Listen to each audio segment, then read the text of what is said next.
सावन के 30 दिनों में से कोई भी दिन ये कथा सुन लेते हो, ये कथा कल्याणकारी है, लाभ देगी, आनंद कर देगी, कोई भी दिन क्यों ना हो।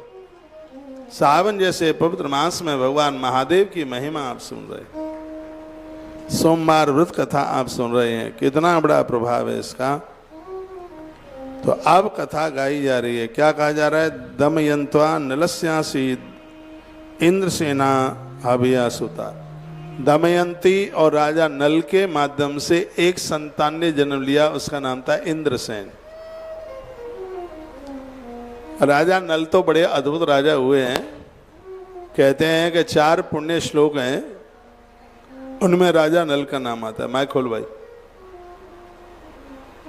पुण्य श्लोको नलो राजा। खोल, है ही नहीं, कहाँ है माइक वाला?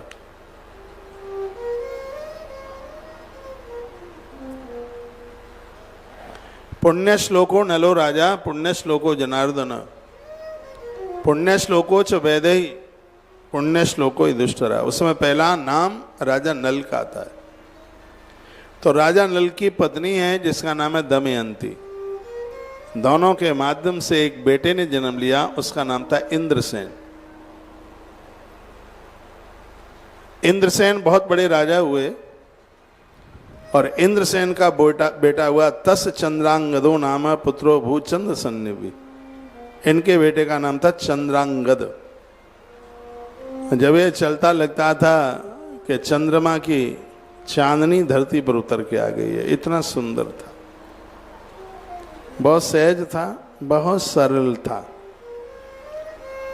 चित्रवर्मा नृपश्रेष्ठा समावीय नृपात्मजम कन्या सीमंतनिम तस्मयी प्राशत गुरुन आज्ञा नृपश्रेष्ठ समावीय नृपात्मज। गुरुदेव की आज्ञा से राजा चित्रवर्मा ने अपनी कन्या सीमयंती का विवाह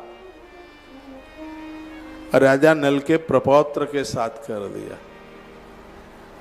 निखत देश के राजा थे राजा नल, उनका बेटा इंद्रसेन हुआ, उन्हीं का बेटा हुआ ये जिसका नाम था, अभी मैंने आपको चंद्रांगद नाम था उसका। विवाह संपन्न हो गया। कन्या सीमंतनीम तस्मयी प्राक्षेद गुरुवनज्ञा अवुण महोत्सवस्तत्र तस्या च द्वि कर्मणि यत सर्व महिषानाम समुदायो मानभूत तस्या पाणिग्रह काले कृत्वा चंद्रांगद कृति। राजा चंद्रांगद पत्नी को पाकर अति प्रसन्न हुए। वास कथकिचन्यामा तत्रैव ससुरालय। ससुरालय यानी कुछ समय के लिए वो अपनी ससुराल में रुक गए। कहते हैं कि ससुराल में रुकना ज्यादा ठीक नहीं रहता, दामाद को ज्यादा ससुराल में नहीं रुकना चाहिए, क्योंकि पहले तो खीर पूड़ी मिलेंगे, शुरू में बड़ी खातिरदारी होगी, और फिर और ज्यादा समय तक रुक गए तो रोटी पर आ जाओगे। रोटी मिलेगी सूखी ठर्रैया, और ही ज्यादा पड़े रहे तो बच्चे कहेंगे जीजा जी बस का टाइम हो गया है। हाँ, फिर तो ऐसी ही बात बोली जाएगी। तो ज्यादा नहीं रुकना चाहिए। एकदा यमुना तरतुर्स राजत तनयो योजो ममज्ज सह केवरतरा वर्ताव्यता तरी। एक दिन राजा यही चंद्रांगद अपनी पत्नी सीमंत नैनी के साथ में यमुना स्नान करने को गए। दोनों नहाए। स्नान करते हुए राजा जैसे ही थोड़ा आगे के लिए बढ़ा, धड़ाम से राजा यमुना के तल में चला गया। राजा डूब गया पानी में, राजकुमार डूब गया। या तो हाय गर्राटे, बड़े रुदन की आवाज, पछाड़ खा करके सीमंत नैनी गिर रही। उसके पिता को पता चला तो वह भी छाती पीट पीट करके रोने लगे। कहा वही 14वां साल आ गया, ज्योतिष झूठी तो है नहीं। ज्योतिष झूठी नहीं हो सकती। ज्योतिष ने कहा था कि 14वें वर्ष में मृत्यु होगी। राजकुमार पानी में डूब गया।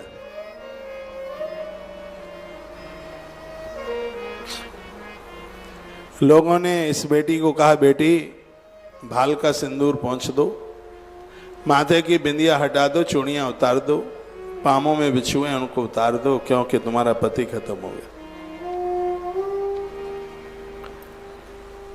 तब सीमंतिनी को ध्यान आ गया माता मैत्रेयी के द्वारा बताए गए सोमवार व्रत का,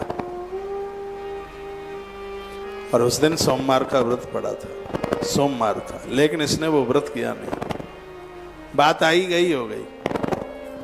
बहुत लोग ये सोच लेते हैं ना कि फुलका छोड़ने से ही भगवान मिल जाते हैं, तो भिखारी को तो फुलका मिलता ही कहाँ है। नहाने से ही भगवान मिल जाते हैं, तो मछली तो फिर पानी में ही रहती है। नास्तिक लोग ऐसे ऐसे प्रमाण देते हैं, कहते हैं फुलका छोड़ने से क्या होगा। अभी सावन के महीने में भी लोग 4-4 बार खा रहे होंगे। बहुत ऐसे हैं कि जिन्होंने बिल्कुल अन्न छोड़कर पूरी पाबंदी करके और वह सावन के उपवास को कर रहे हैं। उस बिटिया ने कहा कि मेरी भाल की बिंदी मत उतारिए। सीमंतनी बोली मेरी चुड़ियां मत उतारिए, मुझे माता मैत्रेयी की बात पर विश्वास है, मेरे पति के प्राणों को कोई नहीं ले पाएगा। मैं सोमवार का व्रत करूंगी। और उस बिटिया ने सोमवार का व्रत करना आरंभ कर दिया। राजकुमार चंद्रांगद नीचे नागलोक में चले गए। सो सांपों ने फण मार मार के चलनी कर दिया। जिंदगी में कभी कभी एक फाइन लाइन होती,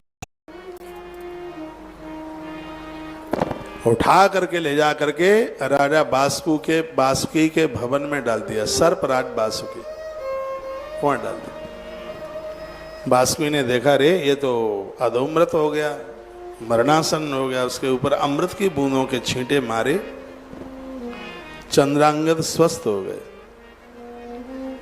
तत्पश्चात नागराज ने पूछा, ये सब कथाएं लिखी हैं, एकदा यमुना तरता सराज तनयो, सब पूरे मैं आपको बोल रहा हूं, इसके श्लोक हैं।